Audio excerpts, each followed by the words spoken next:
always do that. I'm a night rider. Every time that I call past midnight, I swear I get higher. Swear I gotta get higher now. I'm a night rider. Every time that I give what I got, I supply that fire. I supply that fire. What's going on, bookworms, and welcome back to another episode of Bookmarks with Bump. This is episode 67.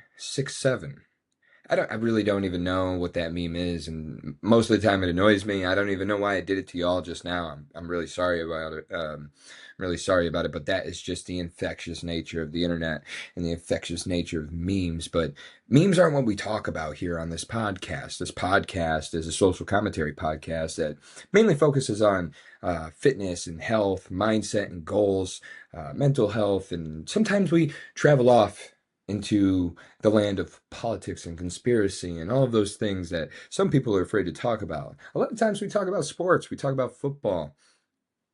We talk about these things because I have compiled the greatest collection of threads, and what threads are tweets that are linked together.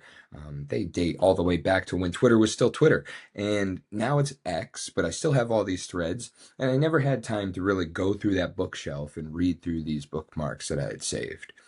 What do? I decide, with my experience in life as a state-certified tool-setting journeyman, a decorated endurance runner, to National Academy of Sports Medicine. It is so uncomfortable talking gleamingly about yourself. A National Academy of Sports Medicine personal trainer, amongst everything else that I've done in life. Why not bring my experience to the table and talk to you about all of these threads and all of these things?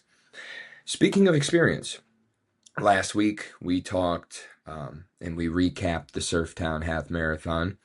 That medal's sick, hanging up on the wall over there. Talked about how I finished in it and talked about how the objective constants that I've been doing has kind of helped me instead of being so outcome oriented. And one of those things of the objective constants of what I'm doing with these goals and the main goal to get to the Boston Marathon one day is gradually building, progressively overloading. And I went and I ran in my best half marathon a couple of weeks ago. The last time I sat down and spoke to you guys, it was right before I went out and ran some hill sprints early one Tuesday morning while I was on vacation from work. I came home to do some laundry, record the podcast. I go out, I run those hill sprints, and everything's great. I felt the freshest that I've ever felt off of a race. Even a 5K or a 10K. Last year, I went back to back with the 10K Husky Run and Ruck that I went gold in the Clydesdale for, and then the overall bronze in the Turkey Run. I went back to back weeks on those races. I felt a little banged up after the 5K. I felt really banged up after the half in Mystic, and I felt amazing after the half in Surftown. Now that could be due to the complete solace that I had while I was out there just lounging around on the beach like an in-shape sea lion. But I continued to train, and what I did was just, instead of like do another taper week, I just went right back 5 weeks because I was 5 weeks out from a race. The Hartford Half Marathon is October 11th. That is the next race that I will be running in. However, I have run into what I would say is probably my most serious injury to date. I've had dings and dunks here and there. I've had strains and ligaments and muscles, and that's just kind of the nature of endurance running. That's the nature of pushing your body to the limits. The real nature of it, though, and I've documented this for a while now, has been my weight. I get away with overeating, we'll say, because of how much output I have. It's not taking away from the vanity of the man, Sean Cote. But what it did take away from is now a week and almost a week and a half of training. I was in a boot for a couple days. After I ran those hill sprints Tuesday, I went down later on in the afternoon to go grab the mail, and when I went to go back upstairs, I just felt I felt something that I never felt before, and it was an extreme stiffness in my ankle and my heel. And so that was a big alarm for me. And so I kind of shut things down. Wednesday and Thursday, I went to the orthopedic urgent care that we have around here, and I was diagnosed with Achilles tendonitis. And so that has kind of put me on the shelf as far as running goes. Doctor says no heavy or no high impact. Stick with weight training, get on the bike, find some low impact cardio that doesn't involve walking. And I found myself on the elliptical for the past week, and I was using the bike as like a off-season cardio. The elliptical is my jam, man. I get very close to my running heart rate while I'm on the elliptical, and I don't get nearly as close on the bike. So there is a silver lining in this. The other silver lining is the weight thing. Like, this is the big alarm clock. This is the huge wake up call. When I will be training for a marathon, I will be adding more miles than I've ran. And we talked last week about all the miles that I ran leading up into this race. It was about 236 miles, and I had a month where I ran 116 miles throughout the summer, and you can run, especially when you have a good gait, especially when you run with proper technique, proper form, proper footwear. You take care of your body and you recover the way that I do, spending 30 minutes or sometimes an hour on the foam roller nightly, soaking in Epsom salts, things of that nature when you feel those aches and pains coming on. And even before, to prevent. I'm huge on stretching. I talk about it on here all the time. Anybody who knows me in the world knows that I am just this avid stretching advocate, and I talk about stretching probably more than I talk about football. So I'm I don't know. I'm kind of grateful that this had happened to me, because otherwise I might have just kept on going. And it's not like I'm eating a bunch of sweet treats or uh, living it up at the Cheesecake Factory or Golden Corral. Like, I would wake up in the middle of the night and eat two, three, sometimes even four protein bars, and like, cool. Like, but everything in moderation is good. Too much of something good is bad. And I learned that. I'm finally looking at you and saying, I've learned my lesson. It's not fair, Bump. It's not fair for you to go into these races with all of these slender maniacs and just go out and outpace people who weigh 50 pounds less than you. It's not fair. You shouldn't be able to do that forever. And somebody said he can't keep getting away from this, and they sniped me on Tuesday. They sniped me right in my Achilles. It's not torn, which is great. It's just tendonitis. And what tendonitis is due to stress over time. It caused the tendon tightens through activation and under stressful events. And sometimes that tendon can tighten to the point where it becomes irritated and inflamed, and it can rub up against the sheet that wraps the ligaments and tendons. And this irritation, this inflammation that I was dealing with, there was a huge bump on my heel, which was so startling to me. Like, I was scared. As a runner, as an athlete, the last thing you want to deal with is a major injury, and the Achilles is one of the worst to have to rehab and come back from. And man, there was a couple moments there where I thought my life was over. And that is just catastrophizing, and that is something we have to stay away from. And to sit here more than a week later and say, man, this is actually a relief, shows a lot of growth and shows a lot of that objective consonance that I was talking about, that Nick Saban talks about all the time.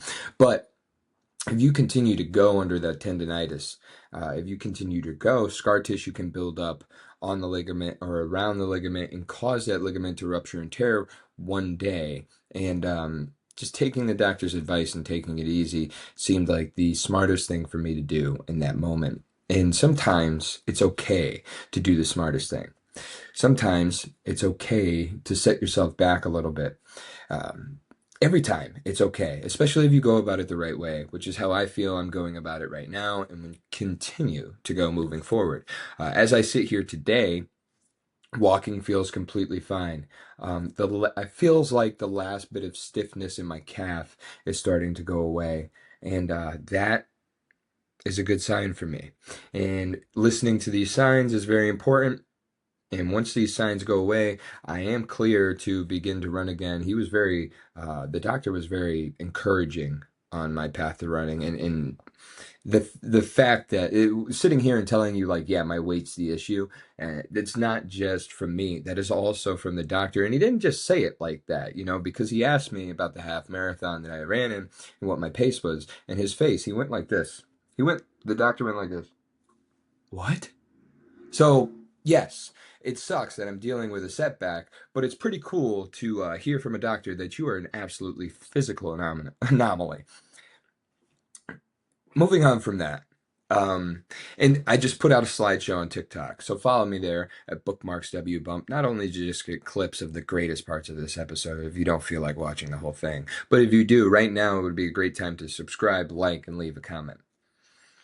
Follow me on TikTok. You could see the little montage that I put together from the Surftown race.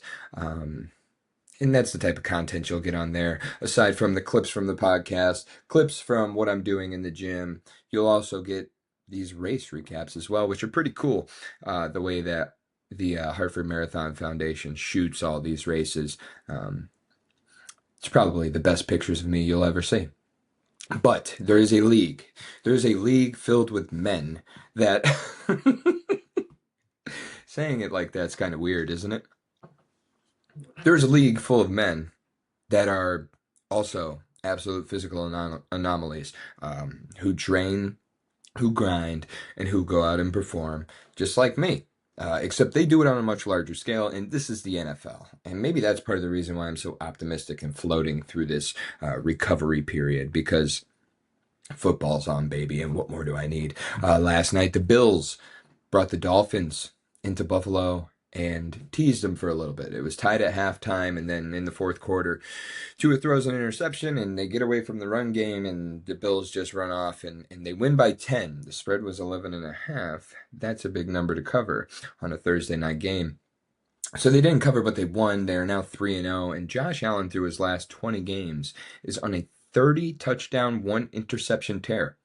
He's playing extremely efficiently, continuing to grow season in and season out, and so am I. Because this week, I returned and I got, on Monday, a nice package handed to me. Whoa, get your mind out of the gutter. I got a nice envelope given to me. I am 2-0 in the work pool. I am 2-0. Last week I went 15-1 picking the entire slate of games. The first week of the season I went 13-3 and won the tiebreaker by guessing the score of the game exactly right. Not to say that I'm Bumstradamus or anything, but with picks that I've given out on the podcast, I am also 6-2, which isn't a bad clip, especially considering last week I went 4-0. And we'll get into last week and some of those games before we move on to the games to watch this week. So, we talked about the Packers and the Washington Commanders. In that game, Jaden Daniels ended up getting a little banged up. He's a dog. He prevailed and stayed through the entirety of the game. However, it's looking like right now, as of today, he won't be playing today when the Washington Commanders play a home game. However, the Packers, there's a buzz around Green Bay, Wisconsin right now, and it's due to the Packers' dominance. Not only are they dominant on defense right now, leading the league in opposition scoring per game at 15.2 or 15.5 points per game. Jordan Love seems to find anybody who's open. He is right now in the NFL one of the best quarterbacks at ball distribution, which has been kind of the Green Bay Packers' MO. I saw this list the other day of every starting Green Bay Packer quarterback since 1992, and the list of the rest of the division in the NFC North compared to Green Bay. There are, between those three other teams, probably 80 names combined. In Green Bay, 3. Favre, Rodgers, Love. And Love looks like he's the guy. Quarterback development just seems to be Green Bay's forte, their best advantage in the NFL. So he's spreading the ball across the field, and Tucker Kraft was a great benefactor of that last Thursday, breaking out for 124 yards and a touchdown, and arguably his best best showing so far throughout his career. And the Packers get a win in that game. The Eagles are also dominant, and it just looks like they're doing what they have to do to win. They're not exciting anybody. They're not really revealing their hand. People are talking every single day about how Jordan Love isn't a top 5 quarterback, and all that's going to do when you talk about Jordan Love and Nick Sirianni is provide fuel to the fire that they have within that organization, that they have within that building. There's something special going on in Philadelphia. It just looks like they are playing games to win them, and they are keeping plays in their pocket for when they really need them. So right now, you're saying that the Eagles aren't very exciting. Okay, well, watch when there's a moment in the game where they need a play to win. And if you tell me that play is not exciting, and if you want to downplay who Jalen Hurts is, you just don't know ball, man. And that's kind of what I'm saying at work right now when I'm walking around on a 28-4 tear. I'm saying, people think they know ball. I know ball. I have his money in my pocket, his money in my pocket, his money. Moving on. The Patriots lost the game they won. What do I mean by this? Well, I'm a Patriots fan, and I was not pleased with their performance against the Miami Dolphins, who the Bills beat by 10 last night, and who the Colts beat by 30 in week 1. Okay? So that's just kind of showing, okay, the Dolphins can play well against a bad team, right? Yeah, the Patriots lost the game they won. Their offense looks great, but that's about it. Defensively, they're leaving things open in the middle of the field, and they're not really focusing on speed when it comes to defense. I saw Devon Achane get so many yards after catch against the Patriots that it made me sick just to know that everybody out there knows that this is the fastest guy out there. How are we not covering him? How are we leaving a seam for him to get open? And how are we letting him get 28 yards down the field every single time he touches the ball? There was a back and forth there with the Dolphins, which was not great, especially when it came to the kick return back and forth. I believe his name is Parker Washington or Najee Washington. I'm not sure. But he takes in a punt from the New England Patriots and returns it for a touchdown. Luckily, we returned the kickoff right after that for a touchdown, which actually panned out to be in a very exciting sequence of that game. But all I can think of as a Patriots fan is if we did not have that play in that moment, we would be doomed. Okay, and we just have to put teams in a position where they're playing from behind and actually cover in the secondary. I know we've had some injuries back there that'll clear up soon, but I can't really wait for that. I'm living and dying with this team every single week. The Falcons. People thought I was crazy for taking the Falcons over the Vikings, but I saw a lot in that Vikings game that I didn't like out of their quarterback play, and I saw a lot that I did like in that Atlanta game out of their quarterback play, and Michael Penix just got the job done. It was a dominating win over the Vikings, and they also put J.J. McCarthy on the IR, which isn't like anything that a team should brag about, but it is pretty significant, especially when it says, hey, we can get to the quarterback and we can cause some serious disruption here. And that's what they did. They got an easy win, it seems like, only allowing 3 field goals in that game. And then we have the Chargers. The Chargers was another pick that I handed out. I believe I said the Patriots, Falcons, Chargers, and the Buccaneers. So the Chargers, off-season champions, because they roped everybody into thinking that they're just going to run the ball, which causes Justin Herbert to be the #1 quarterback in play action efficiency as of week 3. We'll see what he does after this week's game. But the Chargers just dominated defensively, intercepting Geno Smith 3 times, taking that ball all the way into the end zone. Not on a pick six or anything, but taking advantage of their opportunities when they get the ball, which is exactly what running a good program is. You get opportunities every time a ball comes your way. Every time you get a turnover, you have to score on that because the defense just scored. Every time the defense gets a turnover, That is the equivalent to scoring a touchdown on offense or scoring points on offense. So when they do that for you, you have to do that for them, and that is how Atlanta is working hand in hand. They just released Younghoe Koo, which he was a stalwart kicker, one of the greatest, most accurate kickers of his short career. I believe it's 8 years so far that he's been kicking in the league. But he was putting up Vinatieri and Tucker numbers. And they released him. They let another kicker come in for this game. He performed extremely well, and they are going with that hand. They are going with the hot foot, as they do say in the league, and that leads them to the win. And then another win that went all the way down to the wire. And why did it go all the way down to the wire? Well, the Texans are a good team. I knew this going into the game. But there is one thing about the Texans and one thing about the Buccaneers that are completely different, and that is the level of quarterback play. And that's not saying anything slight CJ Stroud. He's shown a ton of potential since his rookie year. He shows week in and week out why he is a NFL starting quarterback. He will continue to get better as his career goes on, but he played against a man named Baker Mayfield. And Baker Mayfield decided with 2 minutes and 10 seconds left that it was time to put on a Tom Brady mask because you're playing for the Tampa Bay Buccaneers. The Tampa Bay Baconeers. Let's start to call them that because since 2023, he started with the Buccaneers in 22, 23, and this is what he's done against the Mount Rushmore that we talk about week in and week out on your talking head, sport talk radio, whatever. Baker Mayfield has more passing yards and touchdowns than Mahomes, than Allen, than Joe Burrow, and Lamar Jackson. The only thing he falls short in is record, rating, and completion percentage. But those aren't things that he can really completely control. But having a 67.4 completion percentage, that's extremely accurate. Having a 100.6 quarterback rating, that's extremely accurate. And as far as the playoffs go, as far as quarterbacks who have attempted more than 120 passes, he leads the league all time in quarterback rating.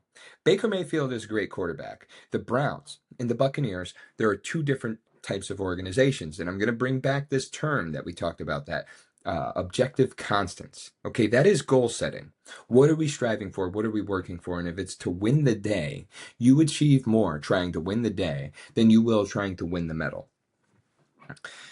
You look at an organization like the Cleveland Browns. They made it to the playoffs. They won their first playoff game in God knows how long with Baker Mayfield under quarterback. And they move on from that guy. A number one pick overall in the draft. They move on from. Why? Because Stefanski didn't like him. I don't know what it was. Then they signed the largest contract of all time to bring in Deshaun Watson. And now what? He doesn't even play. They're starting Joe Flacco. They got quarterback controversy in the quarterback room. Shedeur Sanders is on the team, and everybody wants to know why. I know why. I mean, he's a good quarterback. I'm not gonna say he doesn't deserve to be in the league, but what did they do?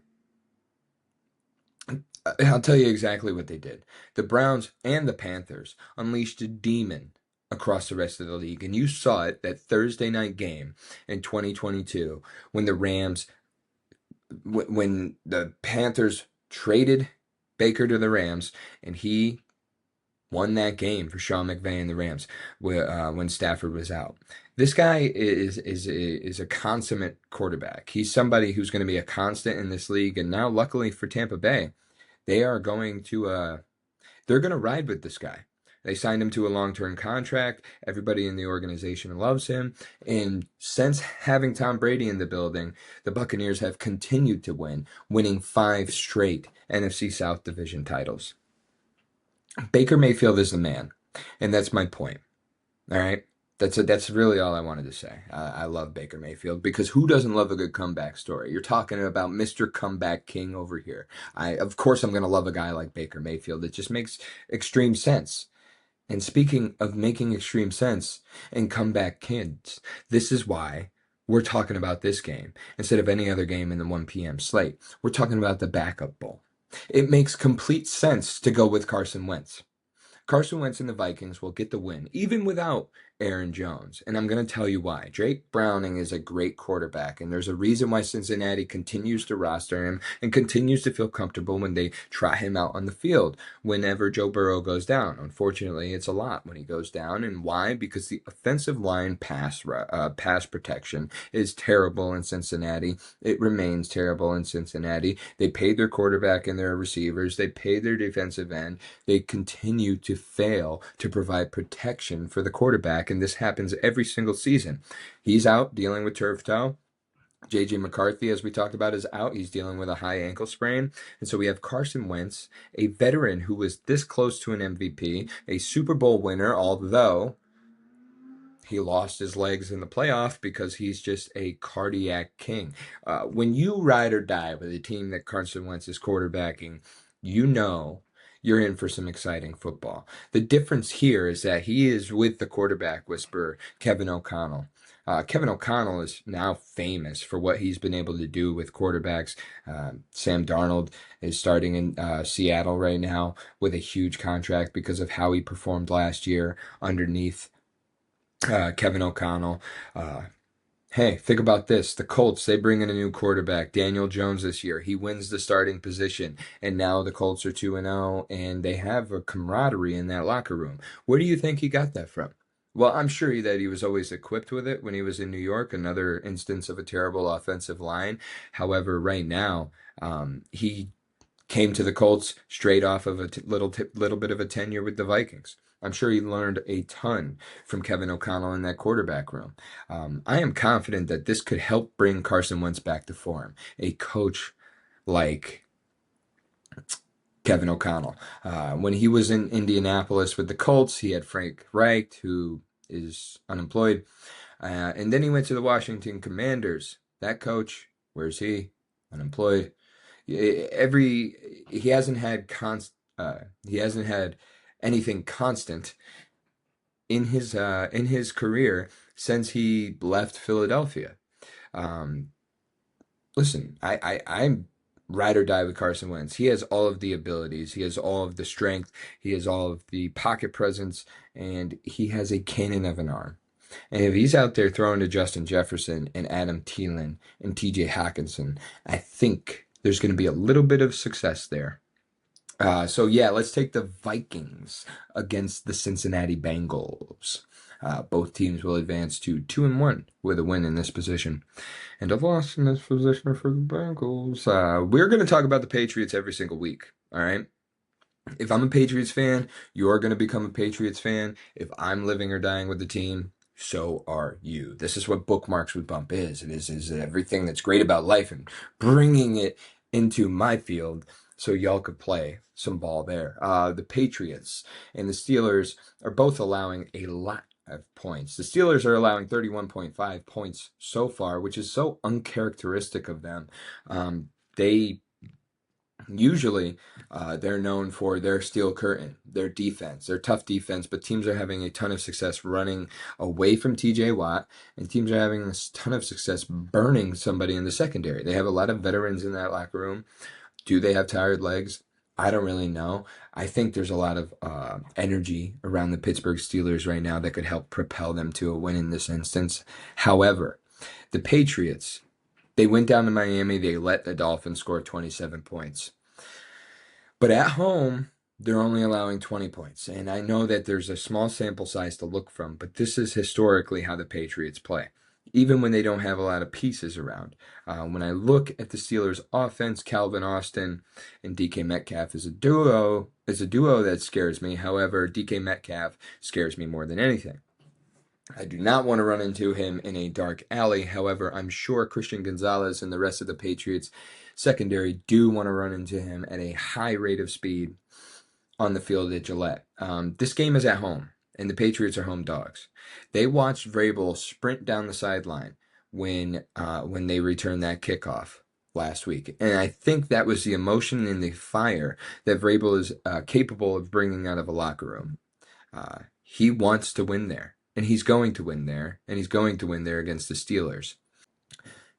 Arizona and San Francisco face off. Now, there are a ton of games in the 4 o'clock slate well, not really, but there are other games in the 4 o'clock slate that the media, that the sports media wants you to talk about. But I'm not going to talk. I'm not going to sit here and talk about the Bears and the Cowboys. I don't care about the Bears and the Cowboys. I care about winners. So, right now, Arizona and San Francisco have two top 10 defenses as it stands right now, and they take off against each other in a divisional game. And for me, this is an exciting game to watch because there's a lot at stake here. With this being their first matchup of the season, they will play each other 2 times, possibly 3, if both of these teams make it to the playoffs. There has been word up in the air about Brock Purdy. Is he playing? Isn't he playing? He has turf toe just like Joe Burrow, but it's not as bad as Joe Burrow's. He's not going to need surgery. Last week they went out there with Mac Jones, and Mac Jones performed very well. He won the game for the San Francisco 49ers, and I think he's one of those players that has a Baker Mayfield-like story. He came to the Patriots with Josh McDaniels as his offensive coordinator. And then immediately after that, McDaniels takes another job with the Raiders, and we bring in a defensive coordinator as an offensive coordinator, and then all of a sudden Mac Jones goes downhill. I think that's not a coincidence. I think those two things go hand in hand. However, he went to the Jaguars and didn't perform well there, but now he's in San Francisco with Kyle Shanahan. However, again, I can't just keep saying the same words over and over. All right, I'm over it. Mac Jones, he's with Kyle Shanahan. Kyler Murray is a generational talent, and because of the way his team has performed over the years, he hasn't been seen as such. Well, the Cardinals organization over the years isn't really the greatest organization as far as how they put personnel on a team together. This year, however, I think they're striding a little bit differently, and I think their weapons that they have are falling into place. Arizona has a tough run game. They have one of the best run blocking O-lines in the league. It's a very slept on fact, but I'm reminded every single week when we get into the trenches with A.Q. Shipley. James Conner is a bruising back, and they have a ton of speed who plays behind James Conner as well. And then on the outside, you have Marvin Harrison Jr., and then on the inside, you have Trey McBride, who has made great strides already this season. Both players have. So I expect to see that gradually continue to grow. And the biggest way that they can prove they're truly growing, and that Gannon's culture is settling into place in his third season as the head coach, is by beating a divisional opponent like the San Francisco 49ers. It's not anything to say that Mac Jones doesn't have it. It's not anything to take away from the weapons that the 49ers have on the field right now. Ricky Pearsall is playing amazingly. Juan Jennings is also playing amazingly, and Christian McCaffrey is getting back into speed after losing some of his season last year to injury. So this is going to be a tough, hard-fought divisional game where the explosives and the defensive prowess that Jonathan Gannon have are going to shock and surprise the world as the Cardinals take the main stage to show you who they are in this divisional matchup. The Cardinals win. And then Monday Night Football this week is making a complete turnaround compared to where it was last week. Last week we had a doubleheader, and yes, we did get that exciting finish to the Buccaneers game. But I'm going to ask you right now, Roger, do not ever do this again. We are not the NBA. We do not have to go back to back on prime time. And most of the people that watch your league are blue collar boys. And we need to get up at 4 o'clock in the morning on a Tuesday. And we can't be doing this, staying up till 1 watching football stuff. I mean, I will if you make me, but please don't.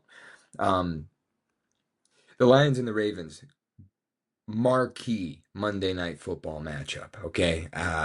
This is a game to watch, not just because it's the only game on that night, but because it's a game to watch. This is going to be a slobber knocker, can we say? The Lions looked amazing last week. Now, I know that they played the Bears, but they did also score 50 points, so that's pretty cool. The Ravens put up big numbers as well against the Browns the week before. The Browns, their defense isn't anything to scoff at. So Lamar Jackson able to get away from Myles Garrett. Let's see what he can do against a younger, fresher Aiden Hutchinson, coming back and making making an impact immediately after returning from injury. Both of these teams are looking to take form, and Week 3 is huge in the NFL season, especially for two teams that are 1-1. This is going to be a big game for both of these teams, and this Monday night matchup is a great opportunity for them to show the world who they are on the main stage. With that being said, I'm going with the home team here. Zay Flowers has looked amazing the last few weeks. Derrick Henry is just unstoppable, and I'm excited to see him run into that secondary of the Detroit Lions, who swarm the ball very well. And the Detroit Lions secondary is one of the best in the league. With Brian Branch, Kirby Joseph, and Terrion Arnold, they have a three-headed monster back there, able to cover all sides of the field. So that's going to cause Baltimore to rely on the run game heavily, but they want to do that. They want to package two tight ends and a fullback and a formation and just assert their will on the teams. And we have a little bit of that there. But when you go and you get successful playing that style of game, it's going to open it up for an explosive play.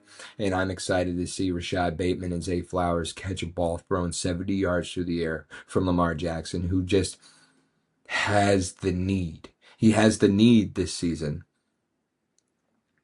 to win. And I think that's that same fire that's burning under Josh Allen's ass that's causing him to perform so well as well, so great as well. And I think they see the Chiefs struggling, and they know this is an opportunity. This is a window that we cannot miss out on. And they've played well enough in the last 2 weeks to show us that they're going to do whatever it takes to get there.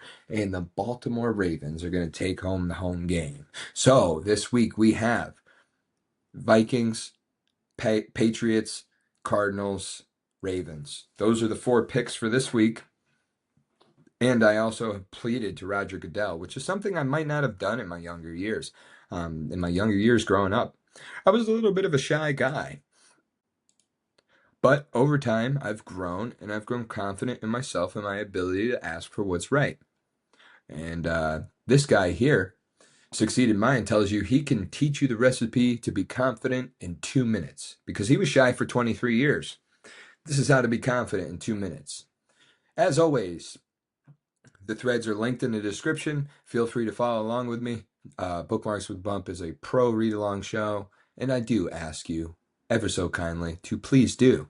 And number 1 would be to allow yourself to make mistakes. As cheesy as it sounds, Rome was not built in a day. You're allowed to make mistakes. This is how we learn and grow as humans. Athletes, personal trainers, mindset coaches are always going to tell you that failures are actually blessings in disguise, because no loss is truly a loss. There's always a lesson. So look for the mistakes that you make. Look for how often you make them, and then move forward with them. What do you need to correct? Well, sometimes number 2 pops up. You need to make yourself uncomfortable. This is the best way to overcome shyness. Join a club, go to events, and put yourself out there. These uncomfortable situations will soon become comfortable, and then you become confident as a person. This is a little bit of exposure therapy here. I do this all the time. Go to concerts, go to races.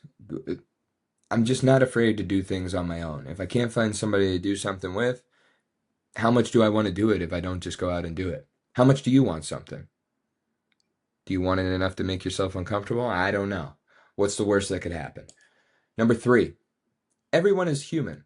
Remember that the people you think are cool are actually no different to you.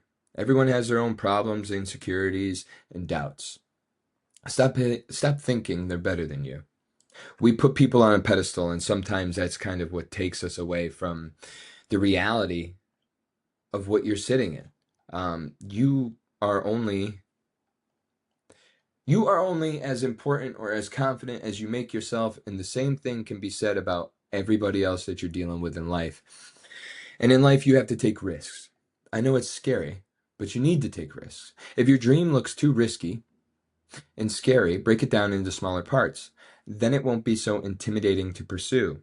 This is something I do with literally everything in life. Even something as little as cleaning my apartment.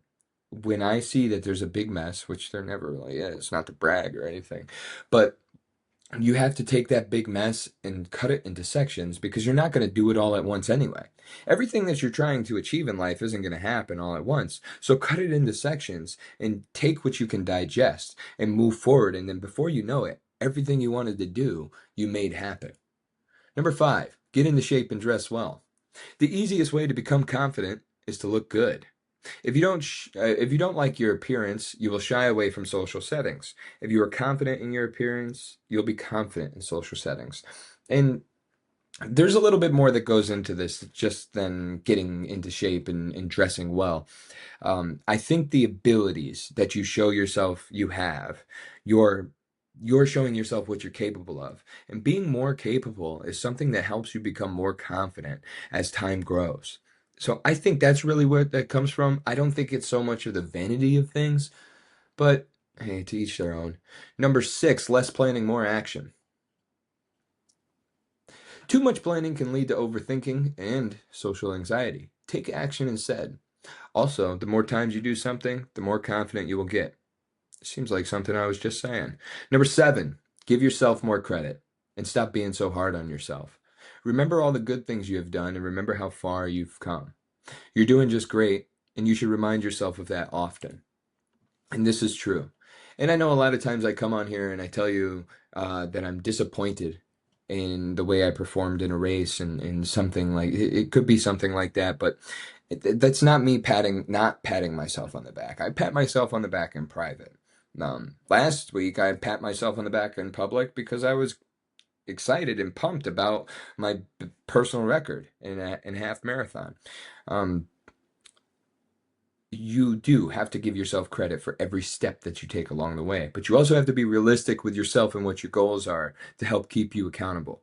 Being accountable isn't a bad thing, okay? But being comfortable is, and there's a difference there. If you pat yourself on the back for every little thing you do, you're going to feel good about yourself, sure, but then it becomes empty.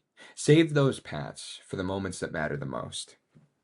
Okay, that's what I want to say about that.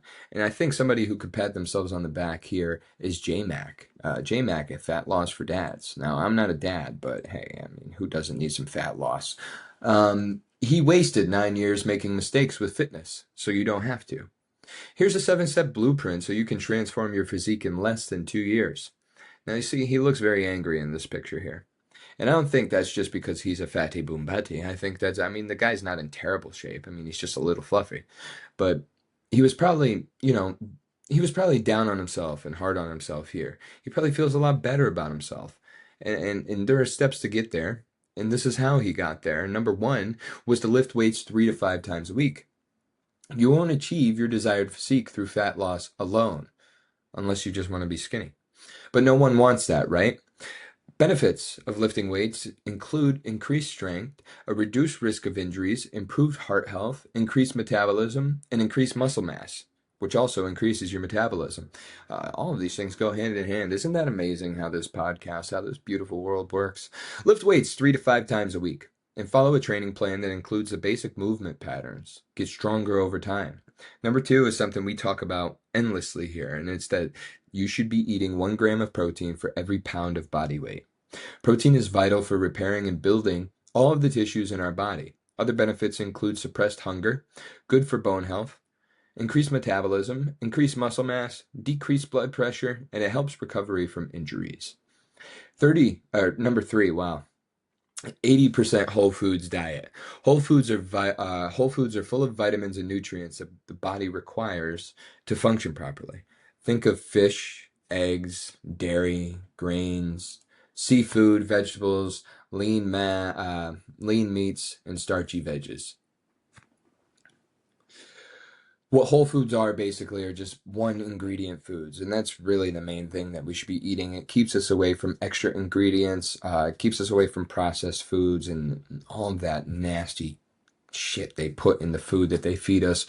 But if you stick to foods that are organically grown out of the ground, if you stick to foods that have walked among this earth, you're probably in a better place because you don't have to get the fake nutrients. They're all packed in there.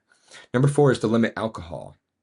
because alcohol can have serious negative effects on your body.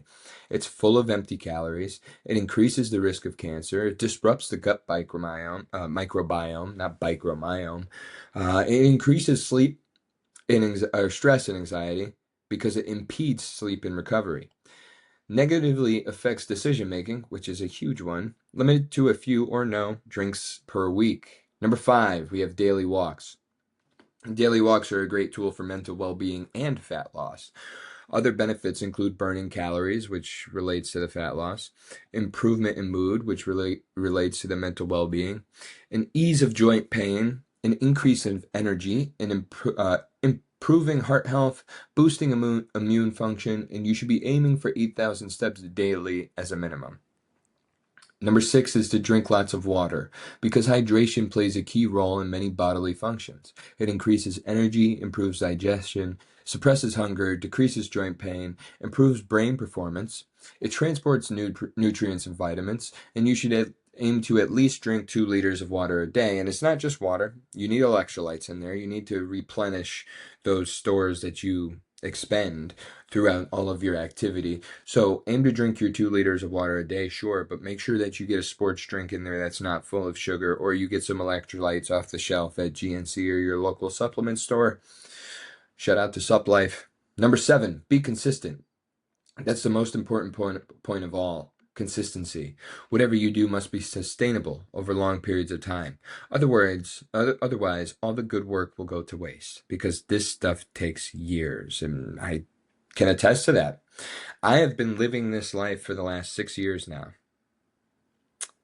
and I am not where I'm not where the end goal is, but I have made constant improvements over time.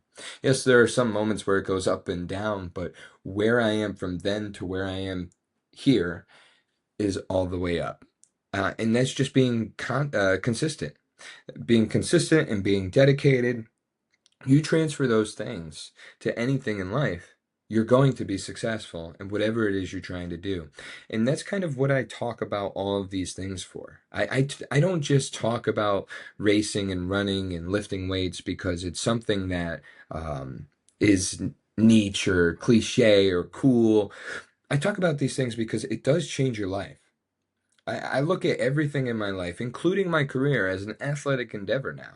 It's going to take time. It's going to be a process. It's going to take practice. It's not going to be perfect on the first go, but it's going to be. You're going to make things happen. And that's what life is all about. And if you have that constant gradual grow, even if you have moments where it doesn't feel like you are, if you're staying consistent, you're still growing. So keep it on the up and up. Keep showing up. Don't ever stop showing up. I'll say that monthly on this show, because look at this podcast. We're on the 6-7 edition of the episode, and it's entirely different than it was on the first. Go back and listen to the first 5 episodes, and then come watch this, and tell me that there's not constant gradual growth among the path, because I came and I was consistent, and I kept showing up. It's all you have to do. Now, it sounds easy, because there is hard work that goes into it. But all you have to do is dedicate yourself, be consistent, do the work, and keep showing up. And you will be successful. You will be successful in your fitness goals. You will be successful in your career goals, your life goals, your love goals, your home goals, whatever it is. Consistent dedication. That's all you need. And all I need is to eat something and go to bed, because your boy's got work in the morning. I think this was a great episode. I've never even said that on a podcast before. You guys let me know if it was a great episode. Comment down below, like, subscribe, review if you're listening, rate if you're listening, subscribe if you're listening. If you're not listening, if you are listening, head over to YouTube and start watching, because we're having a lot of fun over here at Bookmarks with Bump. You can find me at my email, bookmarkswbump@gmail.com. If you need any help in your fitness journey, I am a National Academy of Sports Medicine certified personal trainer, and I am willing to help anybody and everybody with some online coaching. If you want to throw me a thread, throw me a thread. If I like it, I'll talk about it. If I don't like it, maybe I'll still talk about it. You could follow me on TikTok, bookmarkswbump, over there on TikTok to stay up to date with what I got going on in the gym. If you just want to see some clips from the show to relive some of your favorite moments, or if you want to see what I look like when I'm running faster than the wind. And as always, it's all love. God bless. I always do that. I'm in that rider. Every time that I call past midnight, I swear I get higher. Swear I gotta get higher now. I'm in that rider. Every time that I give what I got, I supply that fire. I supply that fire.